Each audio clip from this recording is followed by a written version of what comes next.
Salut aux auditeurs, aux auditrices, téléspectateurs, téléspectatrices, chers internautes. Nous allons avoir aujourd'hui une émission encore spéciale parce que nous allons parler de la République dominicaine et d'Haïti, bien sûr. Comme vous savez, les Dominicains qui ont eu cette année toutes leurs élections municipales, législatives et présidentielles, nous avons déjà traversé frontières pour nous faire déjà 2 émissions. Et il y aura 16 août là, fait passation de pouvoir là, une passation en transition qui est tranquille et qui est extrêmement intéressante. Nous avons 2 invités. Nous allons d'abord rendre à Santo Domingo avec M. Edwin Paraison, qui est directeur exécutif Fondation Zile. M. Compaquet l'autre titre, mais nous allons concentrer sur ça parce que nous allons regarder l'aspect social et nous allons développer l'aspect économique là avec le professeur Harold Pierre. Edwin Paraison, merci pour l'invitation. C'est un grand plaisir pour nous faire un petit bas de bouche sur les affaires dominicaines. Je ne sais pas qu'il un pile haïtien contre Dominicain qui bien passé. Est-ce que c'est Dominicain ou bien haïtien ou Dominicain haïtien vous Eh bien, bon, nous saluons mon cher ami Kessler, c'est un plaisir partagé. Pour avec vous encore une fois. Eh bien, non, je suis haïtien. Non, comme ça. Je me change de nationalité. Oui, Balgo installe l'autre bois, il faut gosser travail pour nous l'autre bois, tout pour capable connecter l'autre bois avec Haïti. Combien d'Haïtiens qui gagnent à peu près qu'on y a? Combien estimé le nombre d'Haïtiens en République dominicaine? Très bien. Bon, il y a 2 enquêtes et que aurait les ENI, enquête nationale sur les immigrants. Première a été faite en 2012 et deuxième a été faite en 2017. Son gros travail est financé par la communauté internationale à travers du FNOAP et qui était gagné comme contrepartie dominicaine le Bureau des statistiques dominicains qui est les ONE. Donc, selon résultat enquête SAIO, nous pouvons dépasser 500 000. La dernière enquête de 2017, estimé la communauté haïtienne, la communauté migrante, à 497-498 000 personnes. Donc, il faut qu'on arrive à 500 000. Alors, de toute façon, il faut tenir compte que cette enquête a été effectuée en 2017 et puis il y a 3 ans qui passaient déjà. Donc, il y a le groupe des migrants et il y a le groupe des Dominicains d'origine haïtienne. Donc, là, nous mettons tous les 2 groupes ça ensemble, eh bien, il n'est pas arrivé 800 000 selon les statistiques et données résultats de l'enquête nationale sur les immigrants.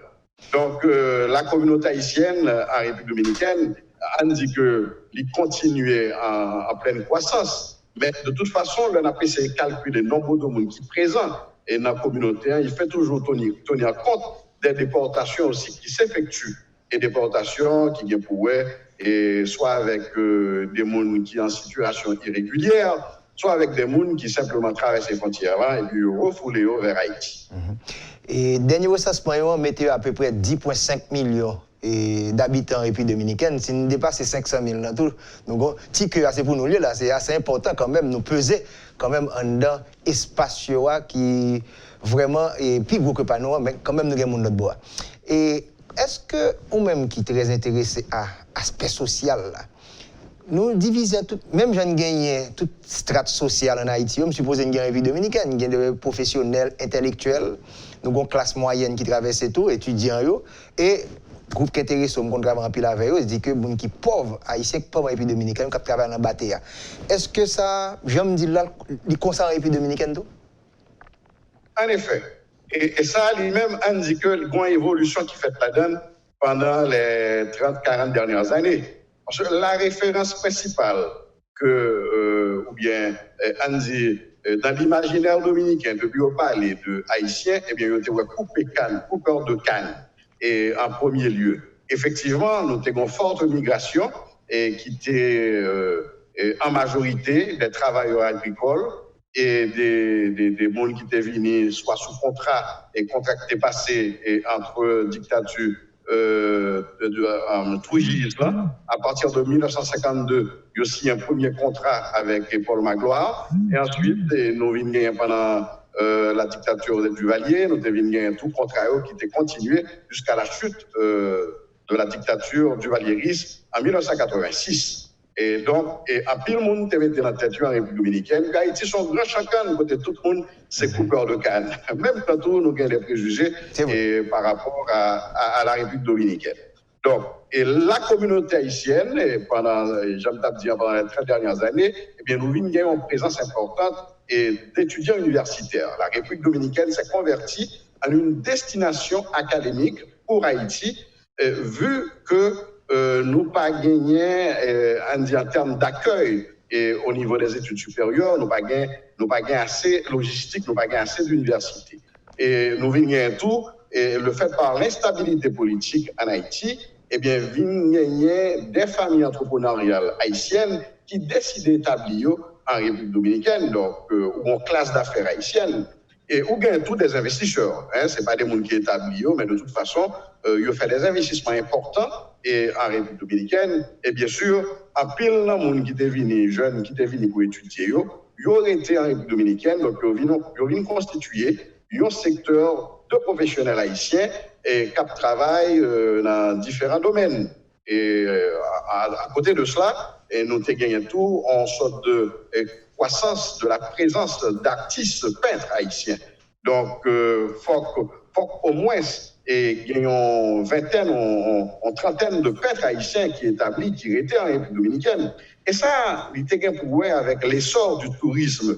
Parce qu'à un certain moment, l'arrivée sur le Malecón de Santo Domingo, ou bien l'arrivée dans les pôles touristiques, tant que Punta Cana, Samana ou Boca Chica, eh bien, le premier bagage qui attire l'attention touristes européens, touristes nord-américains, c'est les peintures haïtiennes, c'est la peinture naïve.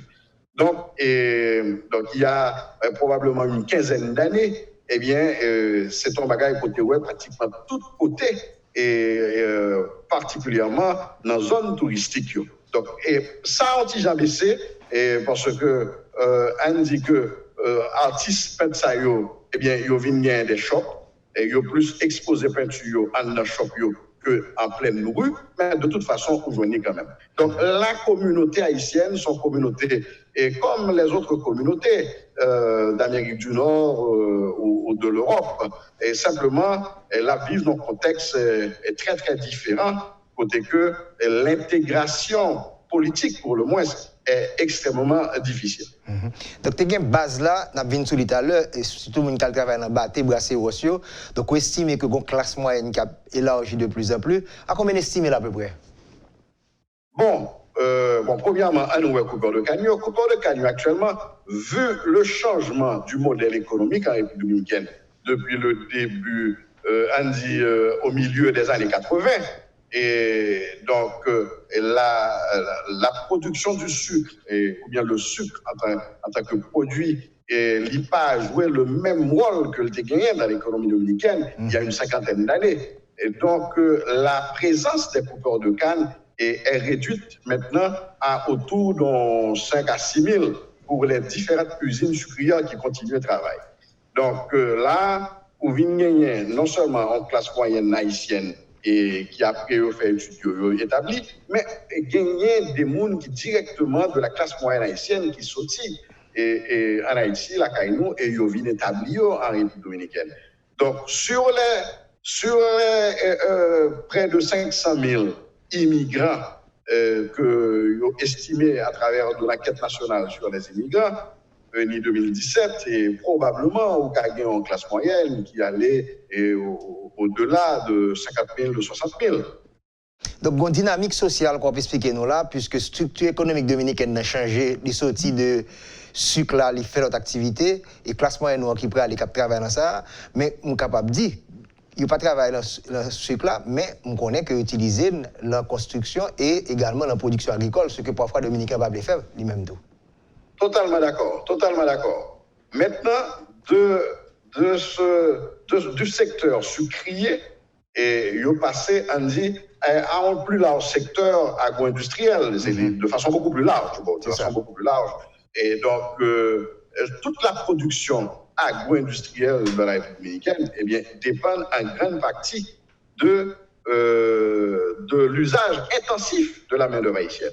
Nous sommes vivus là pendant la quarantaine, jusqu'à présent, nous sommes en situation d'état d'urgence. Mais le pays intégralement local, eh bien, les Haïtiens, nos compatriotes et travailleurs agricoles, ils étaient en première ligne en ce qui a trait à la production alimentaire et la distribution de produits alimentaires dans les différents supermarchés pour que la population dominicaine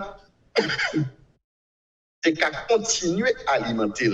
Donc, en grande partie, cette présence haïtienne, incontournable d'ailleurs, c'est comme la présence des Mexicains aux États-Unis. Donc, une présence d'ouvriers haïtiens incontournable pour l'agro-industrie dominicaine, incontournable aussi et dans la construction, même tu as expliqué que présent ça et lui porter une contribution énorme pendant cette période aussi difficile que la République dominicaine a vécu à cause de la pandémie. Donc, en effet, pour la construction, selon les dirigeants de certaines associations qui regroupaient les propriétaires de grandes compagnies de construction, et ils ont estimé que les Haïtiens seulement, il y a autour de 200 000 dans différents points du territoire national, côté qu'ils ont participé et dans cette cette modernité que connaît la République dominicaine à travers d'infrastructures et réellement modernes et urbaines, l'on paraît, et à Santo Domingo, eh bien, on retrouve nos villes et bon, qui pas envier Porto Rico ou bien pas envier Miami rien. Parce qu'on a des buildings un petit peu partout, on a des routes, des voies de communication terrestre excellentes, et on a un métro. Donc tout ça a été construit avec une participation protagonique des travailleurs et ouvriers haïtiens. Et cette semaine encore, dans le dernier discours que Danilo Medina a fait, il a battu l'estomac, que ça fait 4 mois fermé là, pas de problème de manger, et il est capable d'aller encore l'autre 4 mois. Donc, vous estimez que les Haïtiens ont contribué à cette production. Et vous soulignez pour nous, vraiment, l'arrivée dominicaine, il y a gratte-ciel, autoroute. Encore une fois, la construction, Haïti supporter ça en République dominicaine, cette main-d'œuvre qui a des résultats en République dominicaine. En effet, et c'est malheureux pour que nous ne jamais gagner en reconnaissance au plus haut niveau de la République dominicaine. Et que jusqu'à présent, le discours dominant et qu'il y a autour de ou bien sûr la présence haïtienne dans la République dominicaine, c'est un discours qui toujours voit nous comme on charge pour la République dominicaine. Alors que il n'y a pas qu'à prouver cette question de charge que nous représentons pour eux, vu les apports et les diverses contributions que et non seulement la communauté haïtienne a fait, et à travers de cette présence que nous sommes décrits là, incontournable de nos compatriotes, tant dans l'agro-industrie comme dans la construction, mais aussi ce que bénéficie la République dominicaine de ses relations avec Haïti et comme marché important et pour l'écoulement des produits dominicains. Donc ça, c'est, on dit que son thème qui était pendant son sorte de défi que lié pour que les dirigeants dominicains en jouent et finissent par reconnaître la contribution de la communauté haïtienne à la République dominicaine. Même gens aux États-Unis ou bien au Canada ou bien en France. Bon, on prend le cas du Canada. Tout récemment, et au début de cette pandémie, le premier ministre canadien était officiellement. Oui, officiel. Petit peu lui, on note pour le reconnaître le travail des infirmières et médecins haïtiens face à la Covid. Donc, mais son bagage, je ne sais pas ce que je vais moi-même, mais de toute façon, on a continué le travail au niveau de la Fondation Zilé pour qu'un jour, les dirigeants dominicains assument et reconnaissent publiquement la contribution permanente que la communauté haïtienne a fait à la République dominicaine. Donc, Fondation Zilé, un petit peu après rappeler, son analyse coût-bénéfice, oui, il y a un coût dans le bagage, mais il rappeler que bénéfice, il y a un bilan, il y a passif, il y a actif. Donc, si vous insistez un peu sur le coût avec passif, vous mettez actif là avec bénéfice comporté. Et le travail, c'est extrêmement important pour que vous connaissiez que, attention, oui, vous aidez nous, mais nous bénéficions de ça. Donc, on fait ça là pour nous voir comment la situation est. Maintenant, Edwin Darme connaît que les Haïtiens qui vivent en République dominicaine, partis politiques, nous connaissons un PRD, un PRM, un PRSC. Qui bon que si Haïtien a participé dans la politique dominicaine, si tu as voté, qui tendance, toi parler avec eux, bon qui bon plus penché, qui est parti où aller? On dit que de façon historique, la communauté haïtienne était toujours liée au PRD, le Parti révolutionnaire dominicain. Alors, lorsqu'on a parlé de PRD, il faut que nous fassions établir différence là pour les gens qui ne connaissent pas l'histoire politique dominicaine très très bien.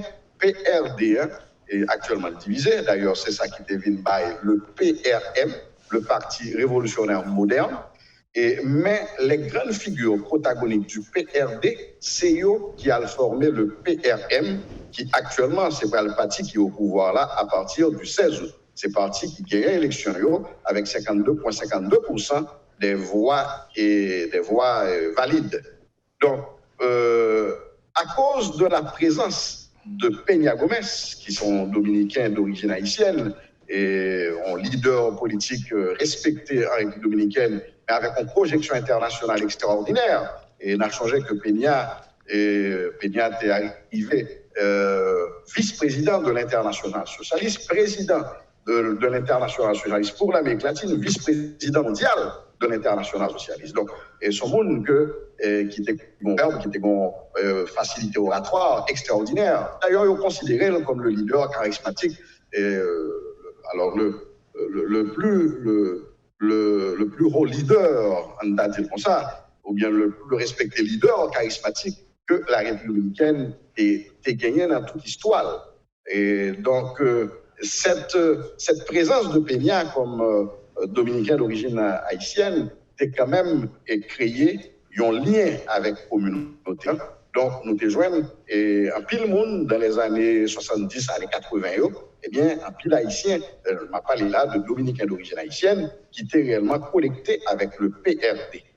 Et donc, le Peña Mouri, nous venons gagner en sorte de changement de modèle politique en République dominicaine et avec une présence de près de 20 ans du PLD, le Parti de la Libération dominicaine au pouvoir. Et ne pas oublier que c'est 3 ans et mandat que le président Lionel Fernandez a fait, plus les 2 mandats du président Danilo Medina. Donc, c'est 20 ans que vous au pouvoir. Ils ont arrivé quand même et développer un certain travail politique dans la communauté haïtienne qui fait que vous retrouvez-nous, aujourd'hui là, avec une sorte d'équilibre entre le PRM, parce que qui était PRD net, communautaire qui était PRD. C'est sûr.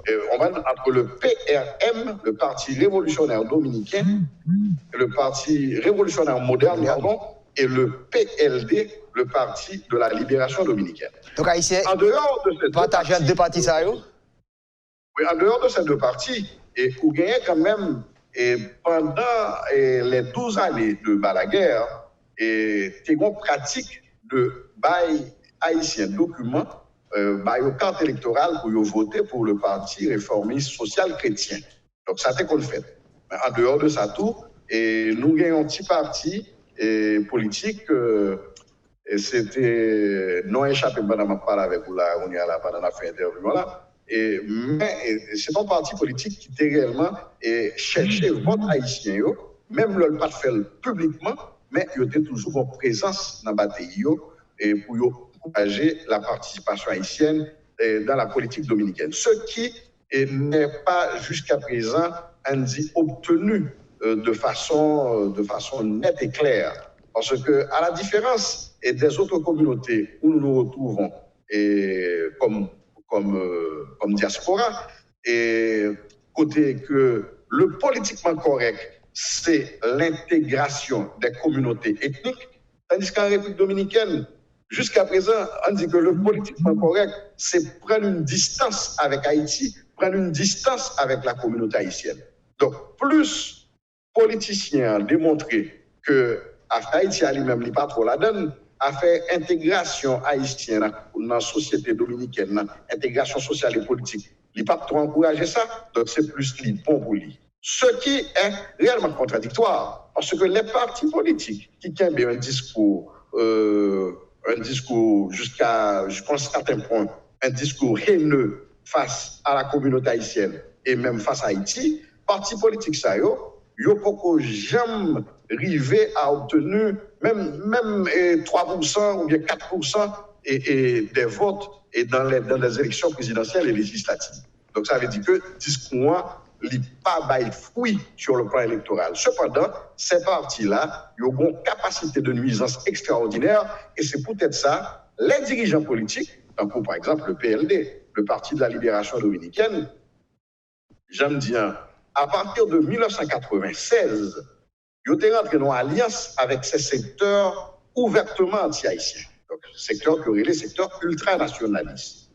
Mais à cause justement de l'alliance, ça, eh bien, yo une politique très contradictoire par rapport à Haïti et par rapport à la communauté haïtienne. Pour le moins, à cette occasion, le PRM, le Parti révolutionnaire moderne, lui-même, il n'a pas gagné aucun type d'engagement, il n'a pas gagné aucun type de compromission avec les secteurs ultranationalistes, et nous avons souhaité que l'attitude ça que nous gagnons permette eh bien, lancer, développer un nouveau modèle de gestion de ces relations avec Haïti et avec la communauté haïtienne. Et d'une part, nous remercions pile pour l'analyse sociopolitique. Ça, restez avec nous, on va parler parce que nous avons connecté à Santo Domingo. Dans la deuxième partie de l'émission, nous allons gagner avec tout, professeur Harold Pierre, lui-même qui a parlé de l'aspect économique. Là, nous avons fait une émission spéciale pour nous comprendre sa République dominicaine, l'intégration Haïti là-dedans, et qui perspective qui peut gagner avec un nouveau cycle politique ça pour arriver dans le pays. Ça. Nous allons proposer à tourner dans quelques instants. Mettez pour mettre, bipiti 50 000 gouttes. Apprenti temps ou bénéficier 7% obligé. Allez, oh, Carole, sans régler comme ça même, pas voir du tout. Ah, activité fait pas de temps. Au contraire, son petit temps prend là pour venir renouveler obligation BRH. On entendait parler de obligation BRH. Qui ça lié même? Obligation BRH, c'est un produit banque centrale mettez sous marché pour faire l'argent fait petit. Dès pour que pour pipiti 50 000 gouttes, ou qu'à mettre dans l'obligation BRH, cap rapporte 7% d'intérêt chaque année. 7% d'intérêt chaque année? Ça bon net, oui. Et puis son petit dollar, je vais l'acheter pour me serrer, oui, Fanny. Ah, pas jouer nos machins. Qui a fait acheter dollar serré ça? S'il descend ou bon, s'il monte, BRH a mettre un petit plus sous 7% là. Qui donc, pas de perdu nos machins. D'ailleurs, c'est renouvelé, renouveler l'obligation BRH là pour 3 mois. Et puis qui côté exactement ma jeune produit ça? Ou besoin dans toute banque yo, à toute coopérative qui dans fédération yo, ak dans l'autre institution financière yo. Eh bien, avec obligation BRH, tout j'aime gagner. Ou fin parler Carole, malé. Kounia, gen plus avantage toujours l'entrée dans l'obligation BRH. Si vous faites le fait 3 mois, BRH a boss 7% intérêt. Si c'est 6 mois, intérêt à 7,25%. Et puis, si quoi vous faites une année dans l'obligation BRH, vous avez 7,50% intérêt sous maman l'argent. Mettez pour mettre. Vous avez 1000 raisons pour investir. Vos enfants, votre retraite, pour les imprévus, pour gagner plus d'argent. Mais pour bien investir, il vous faut les bons produits et la bonne équipe. En Haïti, une seule référence, Profin. Commencez à investir à partir de 1 000 $ ou l'équivalent en gourde. Ouvrez votre compte de placement Profin aujourd'hui même. Contactez-nous placement@groupeprofin.com 28 11 91 91 ou 28 11 92 92.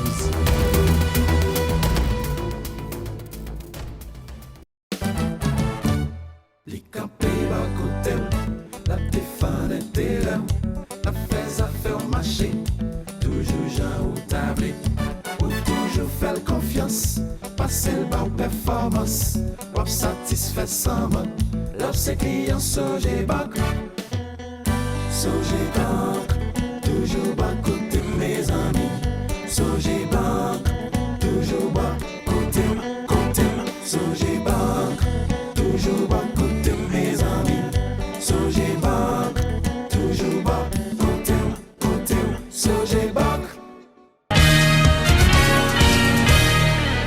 Je rappelle que vous suivez le magazine économique sur Radio Métropole chaque dimanche 3h, le 100.1, et le dimanche soir 7h, Télémétropole, c'est la chaîne 52. Et internautes, toujours une émission ça est disponible n'importe qui le veut. Nous avons un spécial sur la République dominicaine, c'est 3e nous, en moins de 3 mois, puisque nous avons commencé déjà avec Michel Kawa, le correspondant de Radio Métropole, pour nous comprendre un jeu élection a été gagné. Ensuite, nous avons gagné une dame dominicaine qui vient là t'expliquer exactement le résultat de l'élection. Et je dis, nous avons 2 Haïtiens qui vivent l'autre bois et une par raison, nous font une grosse analyse sociopolitique là. Comment que les Haïtiens vivent l'autre bois, intégrer l'autre bois, difficulté que vous gagnez tout. Mais aspect économique là, pas intéressé nous, puisque nous allons gagner avec nous le professeur Joseph Harold Pierre, qui étudie, qui vit en République dominicaine, qui peut analyser avec nous aspect économique là. Professeur Pierre, merci pour l'invitation.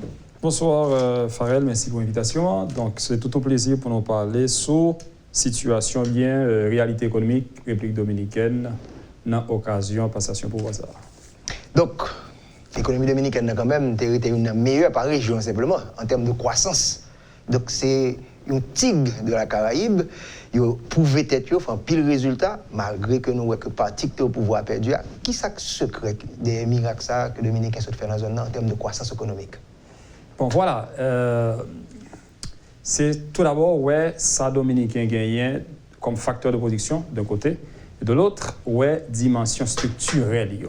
On a commencé tout d'abord par ça nous les dimensions structurelles, puis après ça nous parlons de facteur de production, spécialement travail, capital, ou du moins consommation avec capital. République dominicaine, 1978, c'est une année très importante pour comprendre la réalité ça. Parce qu'en 1978, ils ont fait cette date de transition démocratique, ils ont fait ça. Et de façon, comme coïncidence, c'est le premier pays en Amérique latine qui fait transition ça, dans la troisième vague de la transition démocratique en Amérique latine, des transitions démocratiques en Amérique latine. À partir de moment ça, ils ont établi un appareil de production. Donc, ils ont pris quelle possibilité qui gagnent pour commencer le travail sous production de formation de capital. Alors qu'avant, c'était consommation, mais qu'on y a là, on commence à penser à formation de capital.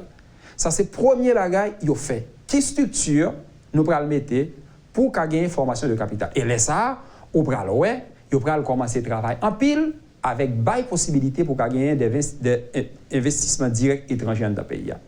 Donc, ça, c'est le premier bagage pour y faire comprendre. Et ensuite, malgré le même facteur structurel, malgré la République dominicaine, il a commencé la transition démocratique là, c'est pas une démocratie qui est consolidée, mais un travail a été fait.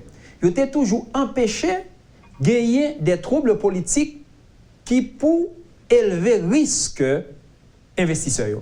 Donc ça c'est le deuxième barrage contrôlé qui permet de gagner investissement étranger et qui permet de gagner formation de capital en vitesse assez rapide. On a parlé d'environ 15%, croissance de 15% en moyenne par année, depuis l'année 78 jusqu'à aujourd'hui, en moyenne 15%. Donc, ça montre que vous avez en pile sur la question d'investissement, sur la question de formation de capital. Et tout naturellement, sans ça, on ne peut pas penser à croissance économique. Ça, c'est facteur structurel. Derrière ça, tout naturellement, il y a une volonté politique, une élite qui a un travail à faire. Maintenant, dans le détail, qui genre République dominicaine arrive à résultat là?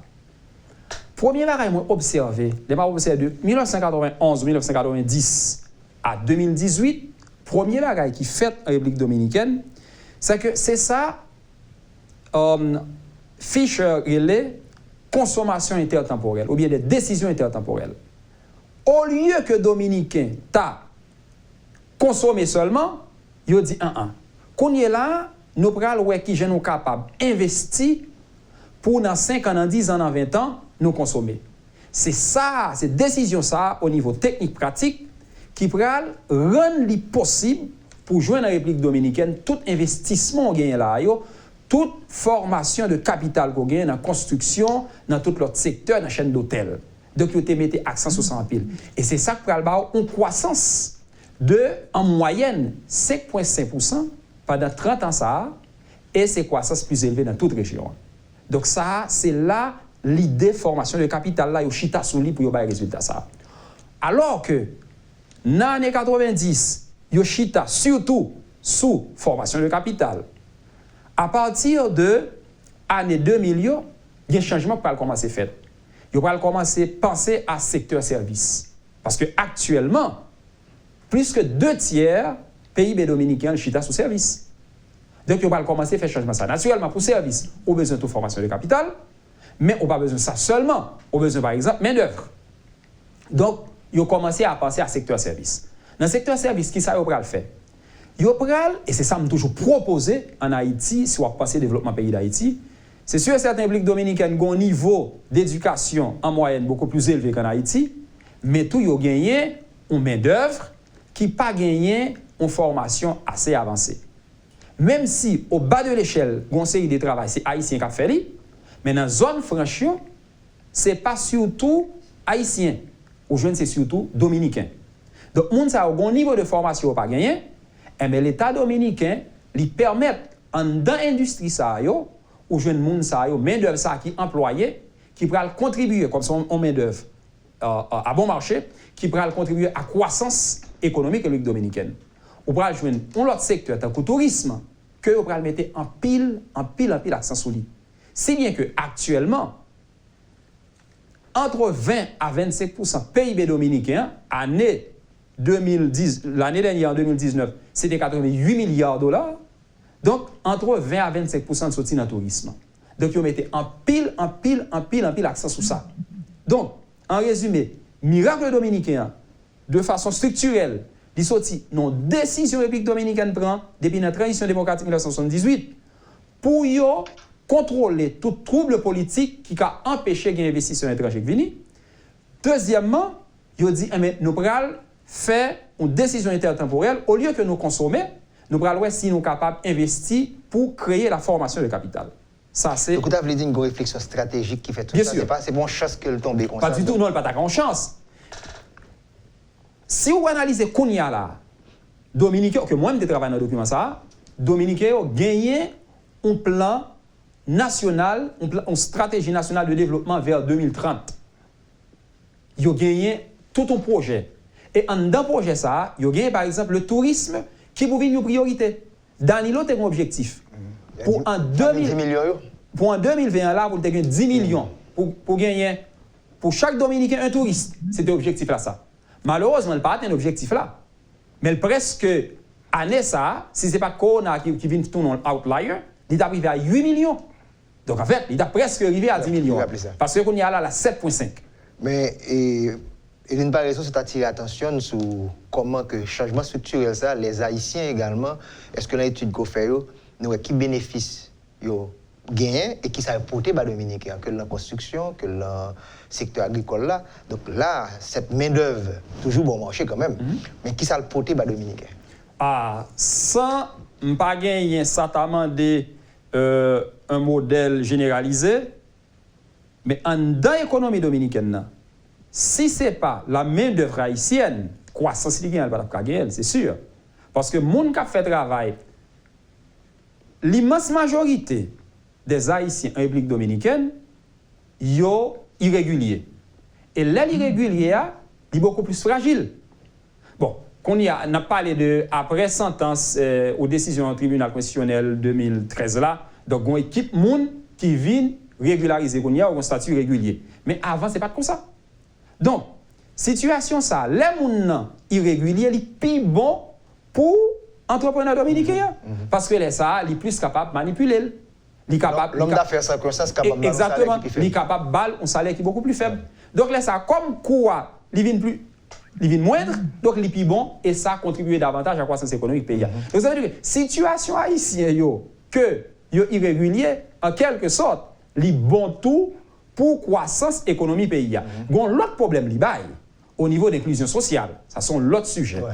Mais sans haïtiens, croissance rapide Dominique au gain, miracle que la République dominicaine représente en Amérique latine du point de vue économique, il n'y a pas de bien. Mais qu'on y a là, question posée. Développer un aspect social là, et comme Edwin là, informalité, ça vient coûter haïtiens très cher et il faut garder des relations migratoires qui ont fait les ça, je vais l'expliquer tout à l'heure, puisque Dominique aide des paquets de monde qui travaillent formel dans la solidarité, tout programme que vous avez, bon haïtiens même qui informel, c'est eux qui viennent nous traverser les frontières pendant la crise là? Oui, bon, en effet, pendant la pandémie là, et pandémie a frappé des secteurs névralgiques de l'économie dominicaine, et le secteur du tourisme par exemple. En particulier. Et dans le secteur tourisme là, et où gagner dans la chaîne de services secteur tourisme là, où il y a différents niveaux et des Haïtiens qui travaillent. Non seulement au niveau dans la construction des hôtels, mais où ils joignent tout. Et dans l'hôtel, même, où il y a des Haïtiens qui travaillent, où il y a des Haïtiens qui travaillent comme mototaxi. Et alors, c'est dans toute chaîne de services touristiques. Donc, d'un autre côté, où il y a des Haïtiens qui sont dans l'informel, et qui est affecté par la pandémie, hein, et surtout là, on a parlé de vendeurs de cartes téléphoniques, on a parlé de vendeurs de crème glacée qui dans la rue. Hein. Donc, en pile entreprise, ça, yo pratiquement, soit que vous fait faillite, ou bien soit que vous réduit personnel. Donc, ça vient provoquer ce départ massif de nos compatriotes et qui est estimé à plus de 110 à 115 000 personnes qui quittaient la République dominicaine depuis le 17 mars jusqu'à ce 25. Donc plus de 100 000 personnes en confinement dominicain à travers ces 20 nous. Donc c'est pratiquement oui, définitivement. un cinquième. C'est plus de 110 000 personnes. Parce que l'OIM, l'Organisation internationale pour la migration, il y a un programme qui aurait les DTM, qui sont programmes de monitoring des mouvements à la frontière. Donc, c'est des mouvements, non seulement dans les points frontaliers officiels, parce qu'il y a 4 points de passage officiels que tout le monde connaît déjà, mais il y a d'autres points qu'il y a des gens qui arrivaient jusqu'à 80 points non officiels de passage. Donc, pour observation permanente qu'a fait, particulièrement des points officiels, et qui baillent que plus passer 110 000 personnes, eh bien, quitter la République dominicaine, ils retournaient pour le moins temporairement en Haïti. Parce que c'est pas qu'Haïti offre au mieux. D'ailleurs, ils ont quitté Haïti justement parce qu'ils n'ont pas de cas subvenu à besoin primaires. Donc, mais là. Une dynamique socio-économique qui est très très forte là. Et maintenant, professeur Pierre, ou même là, comment ouais choc ça que Dominicain se prend là? Combien de temps là prend? Parce que c'est pour la première fois depuis des années que Dominicain va entrer dans la zone rouge, à savoir croissance négative. Et comment reprise ça va le faire? Et comment 110 000 Haïtiens sont capables de retourner encore, de entrer, sortir, ça va faire sous frontière là? Ok. Tout d'abord, le second aspect qui est intéressant dans la première question, c'est qui apport Haïtiens ou bien les Dominicains fait à Haïtiens les l'autre bord. Je pense que gain un discours pour moi qui est très peu rationnel, c'est là nous dit alors nous dit croissance économique là, c'est grâce pour une large part à Haïtiens, mais fort souvent, c'est à qu'on nous dit, nous allons aider la République dominicaine. Mais ce discours ça n'est pas approprié. Nous pas aider les Dominicains du tout. Parce que aller aider, c'est un choix. C'est bon choix de faire dans la République dominicaine. C'est condition de la vie qui fait Haïtien à la République dominicaine. Donc, malgré tout, conditions haïtiennes qui vivent en République dominicaine, du point de vue économique et même social, est beaucoup mieux que ça qui vivent en Haïti. D'ailleurs, si ce n'est pas de ça, malgré toute situation difficile qu'ils ont gagné, ils sont entrés en Haïti. Ils n'ont pas entré pour qui ça, c'est parce que le plus bon pour eux en République dominicaine. Mais c'est ça son aspect qui est très, très, très important pour nous comprendre. Malgré tout, conditions plus bon parce que, à cause du développement de la République dominicaine, ils ont bénéficié de structures sociales et politiques, économiques qui sont dans le pays. Pour nous comprendre, ce n'est pas aider à l'aider du tout, sinon que ces conditions-là qui viennent traverser les frontières, et puis bon, voilà, nous bénéficier de développement pays, c'est réellement un rapport de marché. Donc, combien d'œuvres à bon marché que nous offrions, et puis nous-mêmes, nous bénéficions en quelque sorte de développement de la pays. Donc, nous devons souligner pour ça. Mais question, on dit, c'est qui j'aime penser choc ça, bon, pour elle, du point de vue politique, changement qui fait là, changement de gouvernement, et du point de vue économique. Du point de vue politique, je pense que la République dominicaine, plus grosse faiblesse institutionnelle, c'est la corruption. C'est ça, plus grosse faiblesse République dominicaine actuellement, c'est la corruption. Abinader a un signe très clair que l'IPRA lutter contre la corruption. Parce que tout le monde qui nommé, non seulement c'est des gens qualifiés, solides, mais tous ces gens société garantis comme monde sérieux, honnête.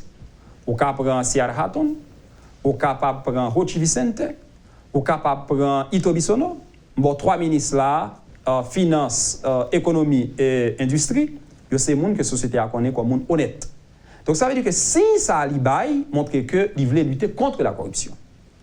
Donc, ça fait que, je pense que le gouvernement Abinader, là, m'a passé penser, en général dans l'Amérique latine, type de changement ça en moyenne qu'on fait 20-25 ans. Je pense que le gouvernement PRM, si vous avez même si ça, il a fait plus que 25 ans. Donc ça veut dire que tu as une possibilité pour le gouvernement PRM, pour le régime ça, si vous avez pour faire plus que 25 ans, ça veut dire que pour dépasser moyenne PLDA. Donc ça c'est Ceteris paribus, si toutes conditions auraient été comme ça. mais après Abinader, par contre, qui laisse monter. Mais si vous avez une ligne là, vous avez dépassé période PLDA qui était environ 20 ans.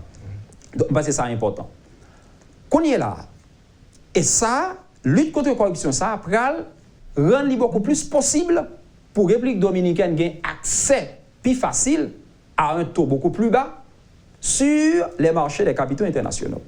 Donc ça veut dire que vous pouvez prêter comme parce qu'il y a bien moins de risques à un taux qui est plus bas et ça peut aider l'économie à aller plus rapide pour gagner même une croissance qui est plus élevée. Maintenant, ça ne pas c'est croissance négative qui a gagné, parce que Corona sont outlier dans le sens que son cas particulier qui fait que l'économie a chuté sur le tourisme pour une très large part, le tourisme n'a pas fonctionné qu'on y a là, et puis l'économie est censée bloquer pendant toute période ça qui fait que le ballon croissance négative. Il y a eu une expérience en 2003 à cause de une faillite bancaire, une crise bancaire qui était gagnée sous le gouvernement Hippolito. Donc, il y a eu une croissance négative. Mais il y a eu une rapide, bien rapide. Donc ça veut dire que je pense que Corona ne va pas l'affecter en pile République dominicaine, année ça, tant que tout le pays a une croissance négative. Mais à partir de 2021, avec si Abinader Bailayo, je pense que l'économie l'a gets back on path, l'a tourné sur route. Donc je ne pense pas que ça va affecter. Tout au contraire, je pense que vous avez une croissance beaucoup plus élevée avec si Abinader de lutte contre la corruption. N'a pas sur le magazine économique sur Radio Métropole, sur Télémétropole, rendez-vous économique, une émission spéciale sur la République dominicaine avec deux experts qui vivent le pays, comprennent le pays et qui comprennent l'intégration haïtienne en République dominicaine. N'a proposé la pendant quelques instants pour la troisième et la dernière partie de l'émission. Mettez pour mettre, BPT 50 000 gouttes. À bon petit temps, vous bénéficiez 7% obligé. Oh, Carole, sans régler comme ça même, pas du tout. Ah, activité fait pas de temps. Au contraire, son petit temps prend là pour venir renouveler l'obligation BRH. Vous entendez parler de l'obligation BRH. Qui s'allie même? Obligation BRH, c'est un produit banque centrale mettez sous marché pour faire l'argent fait petit. Dès pour pipiti, 50 000 gouttes, pour mettre dans l'obligation BRH, cap rapporte 7% d'intérêt chaque année. 7% d'intérêt chaque année? Ça bon net, oui. Et puis son petit dollar, je vais l'acheter pour me serrer, oui, Fanny. Ah, pas jouer nos marchés. Qui a fait acheter de la série ça? S'il descend ou bon, s'il monte, BRH a mis un petit déplice sous 7% là. Qui donc, pas de perdu nos marchés. D'ailleurs, c'est renouvelé l'obligation BRH là pour 3 mois. Et puis qui compte exactement ma jeune produit ça? Vous avez dans toute banque, à toute coopérative qui est dans la fédération, et dans l'autre institution financière. Eh bien, avec l'obligation BRH, tout j'aime gagner. Ou pin pas les Carole, malé. Kounia, il y a plus avantage toujours l'entrée dans l'obligation BRH. Si vous faites le fait 3 mois, BRH a 7% intérêt. Si c'est 6 mois, intérêt à 7,25%. Et puis, si vous faites une année dans l'obligation BRH, vous avez 7,50% intérêt sous maman l'argent. Mettez pour mettez. Vous avez 1000 raisons pour investir. Vos enfants, votre retraite, pour les imprévus, pour gagner plus d'argent. Mais pour bien investir, il vous faut les bons produits et la bonne équipe. En Haïti, une seule référence, Profine. Commencez à investir à partir de 1 000 $ ou l'équivalent en gourde. Ouvrez votre compte de placement Profine aujourd'hui même. Contactez-nous, placement@groupeprofine.com, 28 11 91 91 ou 28 11 92 92.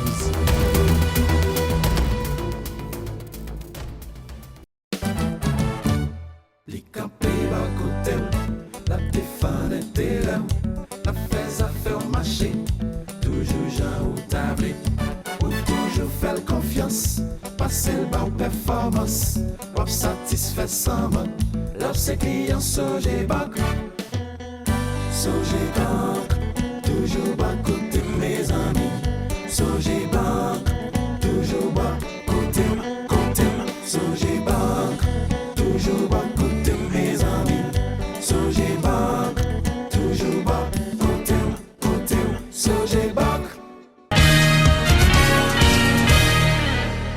Voilà, vous suivez le magazine économique sur Radio Métropole chaque dimanche 3h et sur Télémétropole, le rendez-vous économique. Et cette mission est disponible sur Internet, nous sommes capables de regarder n'importe qui lundi. Donc, nous faisons spécial ça sur la République dominicaine qui, année ça, nous sommes capables de faire l'histoire en Amérique latine façon à faire transition.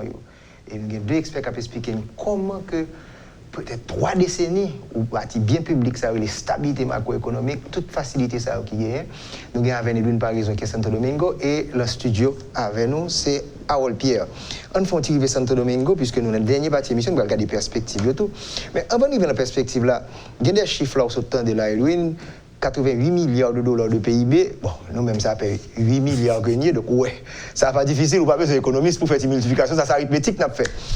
Est-ce que si on fait 88 divisé par 10, là, à peu près 8 millions de dollars de revenus per capita, est-ce que Haïtiens, tout est relatif bien sûr, plus beau que j'ai été en Haïti, mais est-ce que vous sentez inégalité sociale là, tellement fort que Haïtiens n'ont pas arrivé à bénéficier réellement, même les Dominicains, de man ça qui sont tombés sur eux là, croissance ça qui est bon. Comment Haïtiens eux même retrouver dans tout état ça? Bon, et on dit que l'immigrant, dans quel soit pays qui est capable d'analyser la situation d'un immigrant, eh bien, nous toujours retrouvons nos immigrants dans les échelons les plus bas dans la société et côté nous hier. Donc, c'est la même chose pour les Haïtiens qui se retrouvent en République dominicaine. Cependant, et mon quoi Carole t'es souligné là déjà, et bon changement qui fait dans la vie immigrant et leur sortie d'un pays avec des conditions de vie moins élevées que le pays côté la l'État. Donc ça c'est clair. Et donc là, et par rapport aux Haïtiens qui vivent en République dominicaine, nous gagnons d'un côté. Et nous avons parlé de cette classe moyenne haïtienne et de jeunes professionnels qui ont évolué en République dominicaine et qui décident d'arrêter parce que le retour vers Haïti pas trop certain en ce qui a trait à leur réinsertion professionnelle et sociale. Donc, ils auront possibilité de travail puis de rester la République dominicaine. Mais deuxièmement, vous avez même des jeunes haïtiens qui lançaient des activités entrepreneuriales ou bien des activités lucratives qui permettent de faire l'argent de côté EIA. Donc, il a évolué de façon positive dans la société dominicaine. Donc, il y a. Et en ce qui a trait à certains programmes que le gouvernement dominicain même gagné, donc l'accès à des programmes de crédit, l'accès à certains programmes d'assistance sociale, des fois comme difficile par le fait que, et nous soulignons déjà là dans le programme, une bonne partie de nos compatriotes ont retrouvé en situation irrégulière. Même là, ils étaient arrivés à participer dans ce fameux plan de régularisation qui était fait en 2014-2015. Mais cependant, et Jacques nous-mêmes nous avons toujours dit dès le début de ce plan, malheureusement, eh bien, il n'est pas arrivé à couvrir toute la population migrante haïtienne. Donc c'est 208 000 personnes qui étaient participées dans le plan A. Et jusqu'à présent, sur ces 208 000 personnes, et beaucoup gagné en 10% qui arrivaient obtenu la résidence définitive, résidence permanente. 700 personnes qui ont naturalisation semaine ça. 700 personnes qui ont une naturalisation, les 700 personnes qui ont une naturalisation semaine ça avant Danilo Aléa, ils vont entrer là-dedans, ça s'allie, Paul ça. Et bon, là, et thème ça d'ailleurs, son thème hautement politique. Et il parle un background politique. Et 750 personnes ont sorti de ce fameux arrêt 168-13 de septembre 2013, côté que le tribunal constitutionnel là, il était dénationalisé des milliers de personnes qui étaient faites en République dominicaine de 1929 jusqu'à 2010. Il était considéré que Mounsayo était enregistré de façon irrégulière dans l'état civil, dans le registre civil dominicain. Donc, vu les répercussions internationales que le dossier Sadevin gagnait, le président sortant Danilo Medina, monsieur cherche une façon pour que les résoudre partiellement le problème. Donc, monsieur Tevin fait voter une loi, c'est la loi 169-14, qui, d'un côté, reconnaît tout le monde qui a gagné un document dominicain déjà dans la main. D'ailleurs, Danilo est allé assez loin, quoique c'est une situation politiquement difficile pour lui. Monsieur te recevoir une commission des personnes affectées par l'arrêt 168-13. Et là, monsieur était devant Mounsayo, parmi lesquels 11 amis, tant que Antonio Polémil, du Centre culturel dominico-haïtien, ou bien tant que Anna Beliquet, de Reconocido Punto ORG. Donc là, monsieur recevoir Mounsayo, monsieur dit devant et d'autres fonctionnaires dominicains, que l'Iouana Mounsayo d'être dominicain, même avec lui. Que Mounsayo, il a dit que le pas dominicain, lui-même présenté excuse dans le moment ça. Okay. Alors, l'idée reconnaître, l'idée diviser la communauté en deux groupes. Groupe A, ces personnes qui étaient déjà en possession de documents dominicains, donc ils valident les documents. Groupe B, groupe B a été divisé en deux sous-groupes. Et c'est des personnes qui portent au grand quel document dominicain, donc c'était des Dominicains sans papier dans leur propre pays, et c'est un autre groupe c'est des gens qui arrivent à obtenir un document dominicain, mais qui étaient vices de forme, et que Mounsayo, définitivement, l'État dominicain pas trop connaît, donc ils ont été voyés à le passer par la naturalisation. Donc c'est ce que M. Sostre là. Donc, il reconnaît 750 personnes qui étaient des Dominicains, qui partent, ou bien des Dominicains d'origine haïtienne, qui étaient déclarés de façon, selon l'État dominicain, de façon irrégulière. Donc, ils reconnaissent définitivement Mounsayo, mais ils viennent des Dominicains naturalisés. De toute façon, et nous autres de la société civile, nous continuons à gagner des réserves sous solution 1, parce que sont solutions qui quand même affectent certains droits constitutionnels que Mounsayo a gagné. De toute façon, il est clair qu'il y avait une volonté politique de la part du président sortant Danilo Medina pour porter une solution à problème. Ok. Nous avons une nouvelle ère qu'on y a là. Entrer dans perspective pour nous finir l'émission. Pour nous garder exactement l'ère Abinader. Monsieur a déjà annoncé la couleur que lui-même, il voulait travailler avec Haïti, il voulait de nouvelles relations commerciales, mais à chaque fois, point que il attire l'attention, aspect migratoire là. Il ne va jamais mettre aspect migratoire là. Oui, commerce, mais aspect migratoire là. Quelle perspective nous sommes capables de voir la nouvelle ère ça? Comment Haïti est capable de bénéficier au niveau du marché? Comment nous pensons que Haïti est capable vraiment de nouvelles relations, puisque nous disons que les Haïtiens qui vivent l'autre bois, classe moyenne dans l'autre bois, comment nous sommes capables de mieux gérer 2020-2030 dans cette nouvelle ère République dominicaine? Bon, tout d'abord, je pense que question migratoire là toujours là en background parce que rapport entre Haïti et la République dominicaine, c'est un rapport qui a expliqué à partir de théorie internationale. Chaque pays défend propre intérêt. Abinader est capable de développer bon rapport avec Haïti. Je crois que tout le monde veut développer des bons rapports avec Haïti, surtout que l'équipe ça, ils ont une tendance économique beaucoup plus poussée que l'équipe qui se passe là. Donc, ils sont là pour défendre l'intérêt. Et le rapport commercial entre Haïti avec la République dominicaine est très, très, très important pour les Dominicains et surtout pour les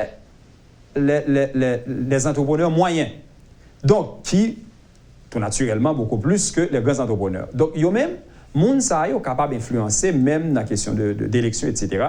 Donc, ça veut dire que Abinader a fait tout effort pour gérer les relations avec Haïti, surtout du point de vue commercial.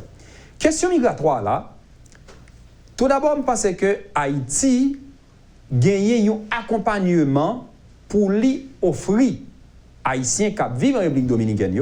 Ça, c'est un. Le problème, c'est à gérer à la source. Même quoi, parce que nous n'avons pas un discours populiste, Haïti n'a pas gérer à la source. Dans 5 ans qui viennent là, question migratoire là. Ça veut dire que pas de façon qu'à empêcher les Haïtiens dans 5 ans qui viennent là aller en République dominicaine.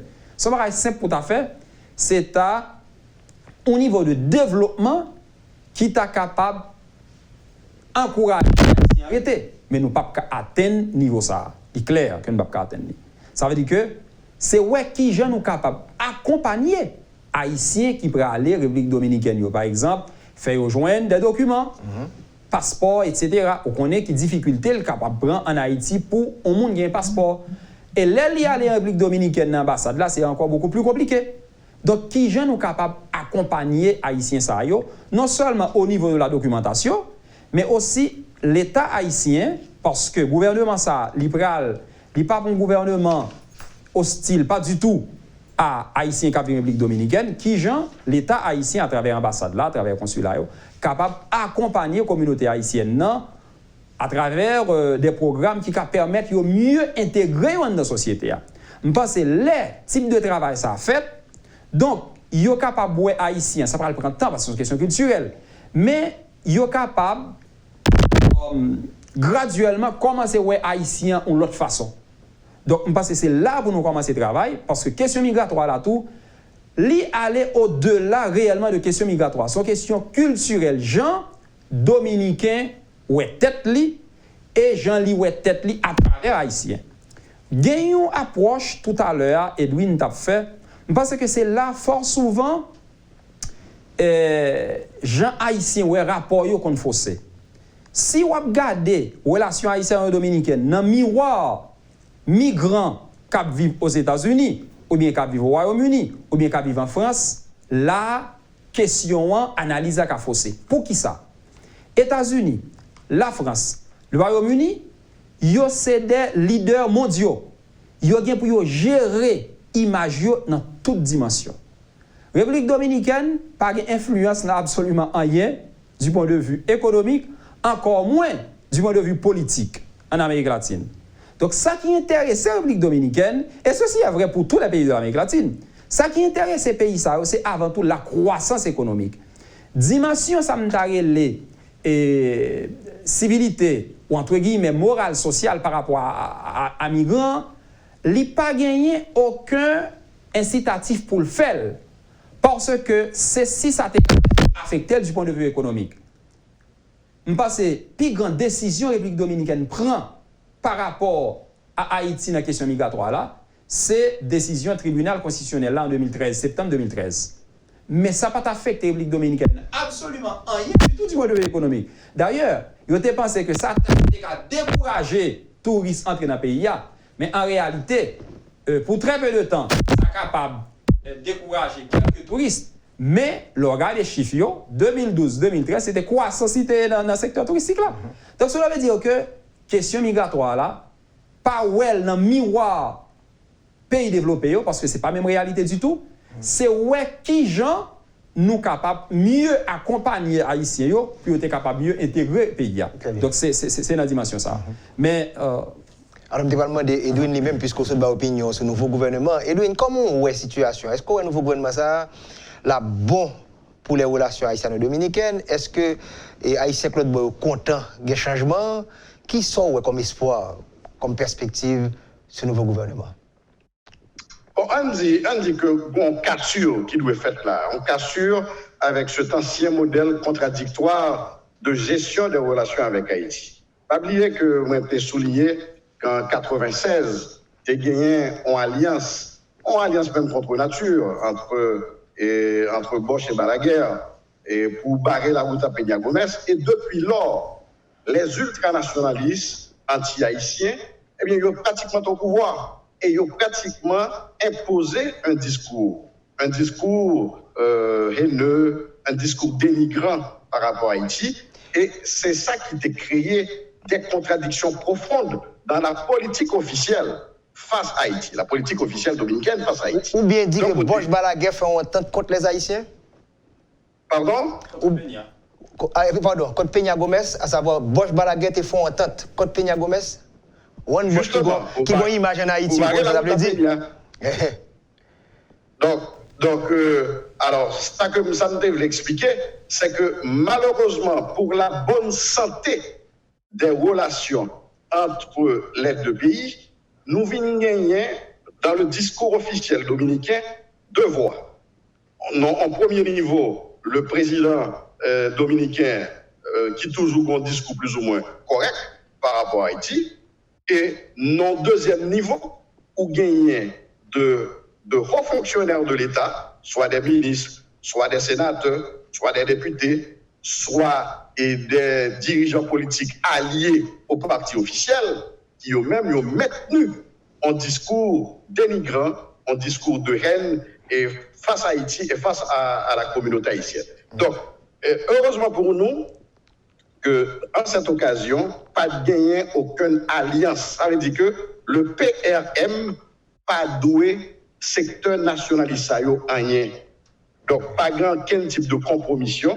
Donc, nous espérons que les dirigeants du PRM, le président et Luis Abinader, est bien capable de sauter sur l'occasion et en dit provoquer un changement de modèle dans la gestion de nos relations. Cependant, il faudra que de l'autre côté, du côté haïtien, nous gagnions une diplomatie proactive. Nous avons une diplomatie qui lui-même, eh bien, ouais que l'occasion, les bons pour Haïti, en fait ça nous doit faire pour aider les actuels, les prochains tenants du pouvoir à partir de dimanche, à faire ce changement qu'il faut et pour la bonne convivialité, pour renforcer la coopération entre Haïti et la République dominicaine. On a fini là, Harold, et qui sont où même. Et c'est une rare élection, et nous sommes capables de corroborer ça, que moi, que nationaliste anti-haïtien pas aussi fort. Et une seule fois analyse qui est très intéressante là, qui dit que ou pas senti que doué groupe nationaliste sur grand chose, même genre que Léonel Fernandez quand fait entendre avec Negio, nous pas rentrer dans tout détail ça, mais pour nous finir qui sont ouais, qui perspective positive que nous capable tirer de ce gouvernement d'Abinader. Tout d'abord, équipe la qui pense que soit analyser la société dominicaine, il y a des aspects qui sont très très définis. C'est à quoi en Haïti, à cause de l'indépendance, le nationalisme haïtien, son dimension fondamentale pour analyser le pays d'Haïti. Et au pas pour ça, il est aussi fort dans l'autre pays américain. C'est le même genre. En République dominicaine, il y a des dimensions qui sont très bien définies. Le nationalisme anti-haïtien, d'un côté, le développement économique, de l'autre côté, l'intégration à l'Amérique latine, à l'Amérique centrale spécialement, c'est des dimensions qui travaillent sur eux. Dans la question relation haïtienne-dominicaine qui j'en le lié avec nos gouvernements, ça. Mon premier aspect, Abinader, ensemble avec le secteur entrepreneurial de la République dominicaine, il arrive à comprendre que le nationalisme anti-haïtien, son seul barrage, il fait, il trouble le rapport commercial. Donc, messieurs Sahayo, messieurs dames Sahayo, ils ne sont pas entrés dans la même logique ça du tout. Donc, ils vont éviter tout élément, tout discours qui est capable de poser crise politique, crise migratoire, qui empêche le commerce là. Donc, on passe là au capable l'île à partir clavier commercial, qui fait que la relation va améliorer. Ça, c'est un. De notre côté, tant que Edwin dit là, pas gagner une alliance avec secteur très nationaliste en République dominicaine.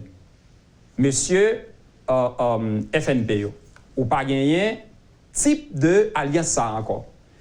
Et pas tap gagner. Pour qui ça pas tap gagner? Position au monde tant que Fernandez ou bien tant que Léonel Fernandez spécialement, qui gagne une vision de la République dominicaine par rapport à Haïti que Abinader pas gagné. Et peut-être est-ce que c'est parce qu'Abinader d'origine libanaise de migrants? Peut-être, je ne sais pas. Mais ça qui est important, pas bien même rapport ça du tout. Et je pense que le clé pour analyser, c'est clé commerciale. Qui gens Haïti capable de bénéficier de ça? Parce que pour Haïti bénéficier de ça, un travail fondamental qui peut faire, c'est ouais qui gens nous capable d'accompagner la communauté haïtienne en République dominicaine. Ça, c'est pour question migratoire. Pour question économique, je pense que le moment arrivé pour Haïti positionner. C'est sûr et certain. Nous n'avons pas une économie aussi développée que la République dominicaine, mais nous avons des produits nous sommes capables de découler sur le marché dominicain.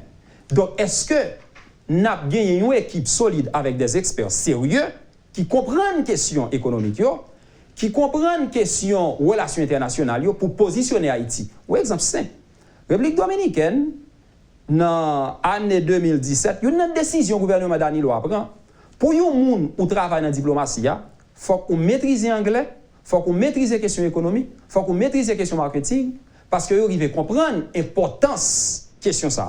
Donc, dans la question pays d'Haïti, nous n'avons pas besoin de ça seulement, parce que nous sommes pas dans le même niveau avec eux. Bon, l'autre bagaille pour nous maîtriser. Est-ce que nous maîtrisons la question de la capacité culturelle, dimension anthropologique? Parce que ça est fondamental pour nous saisir les relations haïtiennes et dominicaines. Donc, je pense que c'est une équipe solide qui peut profiter de stabilité ça va gagner dans rapport Haïti avec République dominicaine et ouais qui gens nous capables profiter de commerce haïtien et dominicain pour aider le développement du pays d'Haïti. Parce que là, c'est une belle occasion pour nous faire ça. C'est sûr. Joseph Parole Pierre, nous remercions. Edwin, par raison, nous t'ai parlé déjà et nous présentons au compliment le fait que nous t'ai fait une grande ouverture. L'élection dominicaine d'année, ça Haïti couvrir ou même avec médias comme Fondation Zile.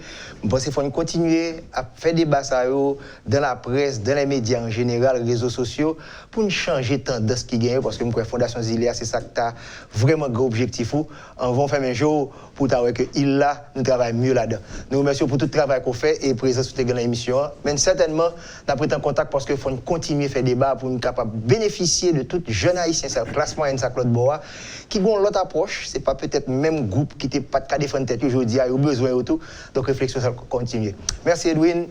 Avec plaisir. D'accord. Voilà. Merci bien. Voilà, c'était bien le magazine économique sur Radio Métropole, sur Télé Métropole, le rendez-vous économique. Ciao, à la semaine prochaine.